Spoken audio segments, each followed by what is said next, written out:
কেমন মুসলমান পড়ে দেখো না কোরআন, তোমরা কেমন মুসলমান পড়ে দেখো না কোরআন। সেই কোরআন মধুর বাণী, তোমরা কেমন মুসলমান পড়ে দেখো না কোরআন। কত শান্তি যে লাগে, কত শান্তি যে লাগে।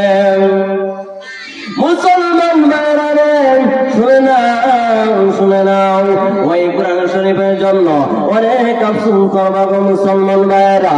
শুনে নাও, ওই কোরআন শরীফ যে ব্যক্তি পড়বে সে ব্যক্তি কিয়ামতের দিন এমন মাথার তাদের উপরে থাকবে।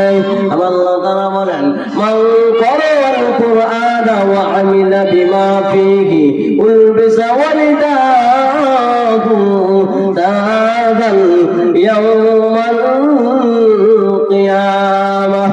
অর্থাৎ যে ব্যক্তি পবিত্র কোরআন কারীম তেলাওয়াত করবে এবং আমার মাওলার হুকুম অনুযায়ী আমল করবে, কিয়ামতের দিন তাহার মাতা পিতাকে এমন একটি টুপি পরিধান করানো হবে যাহার আলো সূর্যের আলো হইতে অধিক উজ্জ্বল হবে।